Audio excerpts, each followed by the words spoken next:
The Edith Wharton countdown, 10 novels to rule her gilded and gritty world. Edith Wharton was the grande dame of American letters, a chronicler of high society with an unflinching eye for its hypocrisies, and a novelist who could move effortlessly from the drawing rooms of Fifth Avenue to the windswept villages of rural France. She understood the codes of the privileged because she had lived them. She understood their limits because she had transcended them. Born Edith Newbold Jones in 1862 to an old-money New York family, she came of age during the Gilded Age, when social maneuvering was as delicate and deadly as any game of chess. This insider's knowledge allowed her to write with both intimacy and irony, depicting the rituals of the elite while also dissecting their moral compromises. Her novels are masterclasses in irony, psychology, and social observation. They can glitter like champagne and then turn, with a single sentence, into something bitter enough to burn. Choosing her 10 best is a task fraught with danger. Wharton's lesser-known works can surprise, and her major ones are endlessly revisitable. But here is one ranking that attempts to balance craft, influence, and sheer reading pleasure. We begin at number 10 and climb to the unassailable summit of Wharton's achievement. 10. The Glimpses of the Moon, 1922.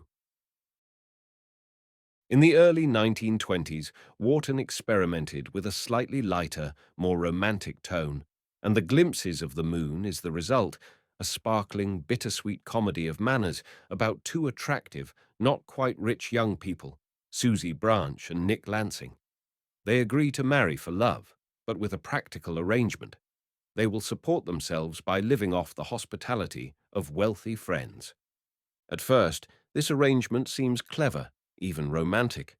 Susie and Nick move through villas and country estates like charming nomads, their beauty and wit earning them invitations.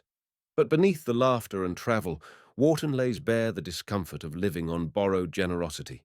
Each gift has strings, each favor erodes self-respect. The tension grows as both face temptations, for money, for comfort, for someone new. The witty banter gradually gives way to painful self-reckonings, and the ending leaves a trace of melancholy behind the champagne sparkle. Why number 10? It's lighter in tone than her major works, but it's also a gateway into her world. Beneath the screwball surface lies the perennial Wharton question. What happens when love must wrestle with material reality? 9. The Mother's Recompense, 1925. If The Glimpses of the Moon is playful, The Mother's Recompense is scandalous, especially for its time. The novel follows Kate Clephane, a woman who abandoned her wealthy New York family years earlier for an independent life in Europe. When she returns to New York, she longs to reconnect with her grown daughter, Anne. But the reunion turns to shock when she discovers that Anne is engaged to Chris Fenneau, the man Kate once loved passionately. The novel is remarkable for its emotional intimacy. Wharton explores guilt, desire, and maternal love under extreme pressure. Kate's past transgression, abandoning her child, isn't sugar-coated, yet Wharton resists easy moral judgments. Set in the 1920s, it also reflects Wharton's awareness of shifting sexual mores. The Gilded Age proprieties she had chronicled in earlier novels are gone. In their place is a frank acknowledgement of passion, loneliness, and the messiness of human attachments. Why number 9? While the plot could have veered into melodrama, Wharton keeps the tone controlled, letting small gestures, a pause before speaking, the choice not to meet someone's gaze, carry the emotional weight. It's a daring, late-career work that lingers in memory. 8. Summer, 1917. Wharton called Summer her hot Ethan Frome, and the description is apt. Set in a bleak New England hill town, the novel follows Charity Royal, a young woman taken in as a child by the gruff local lawyer. She begins a passionate affair with Lucius Harney, a visiting architect who offers her a glimpse of a broader world. The heat in summer is literal and figurative: dusty roads, parched fields, and an atmosphere charged with sexual tension. Wharton writes with rare sensuality here, but she refuses to romanticize the consequences. Harney's departure leaves Charity facing a future determined not by dreams, but by the rigid social constraints of her community. Why number 8? Short, intense, and unflinching, Summer offers one of Wharton's most vivid portraits of female awakening and disillusionment. It's a rural tragedy that burns with the heat of a brief, dangerous summer. 7. Hudson River Bracketed, 1929. One of Wharton's more ambitious late works, Hudson River Bracketed, follows Vance Weston, a young Midwestern writer who arrives in New York determined to make his mark. Along the way, he becomes entangled with Halo Spear, a sophisticated woman who inspires his work and complicates his personal life. The novel blends a love story with an artist's coming-of-age narrative. Wharton, herself an accomplished craftswoman, writes insightfully about the tension between art and commerce, ambition and compromise. She also paints a nuanced portrait of America in transition, contrasting the provincial Midwest with the cultural ferment of New York. Why number 7? Though sprawling and less polished than her tighter masterpieces, it's an underrated gem. For readers curious about Wharton's views on creativity, artistic ethics, and the perils of literary celebrity, it's essential. 6. The Reef, 1912. Think of The Reef as Wharton's European chamber drama. George Darrow travels to France to see his fiancée, Anna Leith, only to discover that she has recently hired a young governess who happens to be Darrow's former lover. The revelation triggers a series of strained encounters where every conversation hums with double meanings.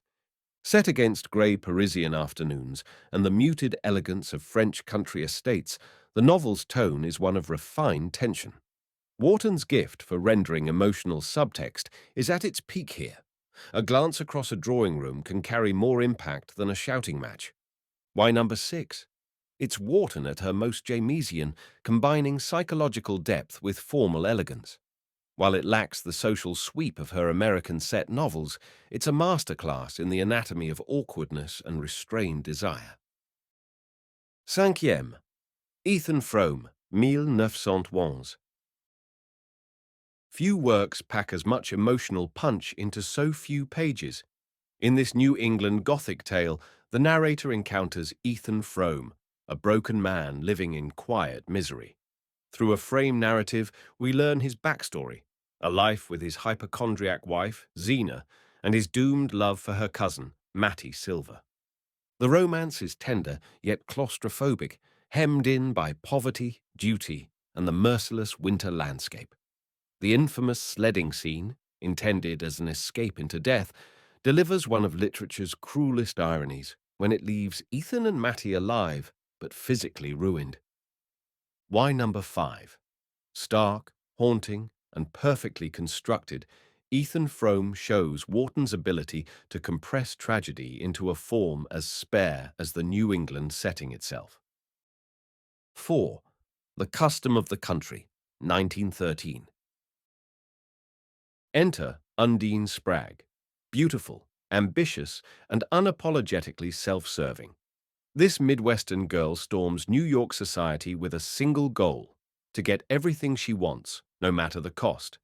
Through Undine's marriages, affairs, and transatlantic maneuvers, Wharton delivers a blistering satire of American materialism and European snobbery. The brilliance of the novel lies in its refusal to punish Undine for her behavior.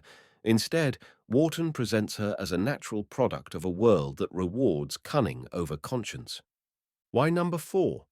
Many modern readers see Undine as a proto-anti-heroine, a figure who would be right at home in contemporary fiction.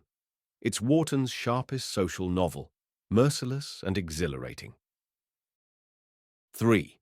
The House of Mirth, 1905. With The House of Mirth, Wharton moved from short stories to the sweeping social novel and announced herself as a major force in American literature. Lily Bart is a dazzling figure in Gilded Age New York, beautiful, witty, and perfectly suited to marry well. But her desire for both love and financial security proves fatal in a world where women's choices are perilously limited. Lily's gradual social decline, culminating in her lonely death, is rendered with heartbreaking precision. Wharton draws on her own knowledge of New York's old money families to make every social nuance ring true. Why number three? Because it's the novel that first cemented Wharton's reputation. It remains as devastatingly relevant as ever in its portrait of a society that consumes its brightest ornaments. 2. The Buccaneers, unfinished, 1938. Though incomplete at Wharton's death and later finished by Marion Mainwaring, The Buccaneers sparkles with the author's signature wit and insight. It follows a group of wealthy American girls who head to England to marry into the aristocracy, only to discover that old-world titles come with their own set of traps. The novel revisits Wharton's favorite theme, the collision between the brash energy of the new world and the rigid traditions of the old. Even in unfinished form, the characters are vivid, the setting sumptuous, and the satire sharp. Why number two? Because it's a joy to read and serves as a tantalizing glimpse of what might have been another late career triumph. 1. The Age of Innocence, 1920.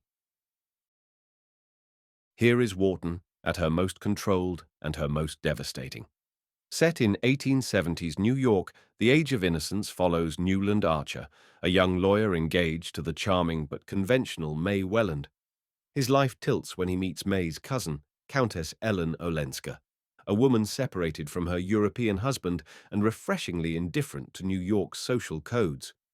Newland's love for Ellen is profound but never fully consummated.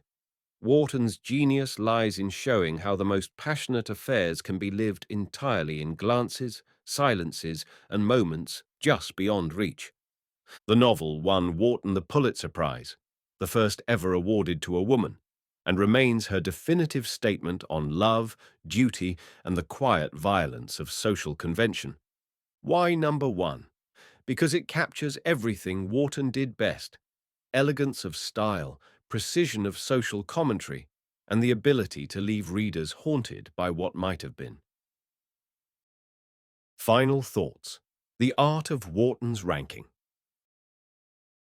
From the sunlit flirtations of the glimpses of the moon to the bittersweet ache of the Age of Innocence, Edith Wharton's novels form a gallery of human longing for love, for status, for freedom, for self-knowledge. She understood that society is both a cage and a dance floor, that its rules can preserve beauty and enforce cruelty in the same breath. These 10 novels show her full range: the biting satirist, the romantic fatalist, the social historian, the moral psychologist. To read them in sequence is to watch her sharpen her scalpel, deepening her understanding of the game and the cost of playing it well.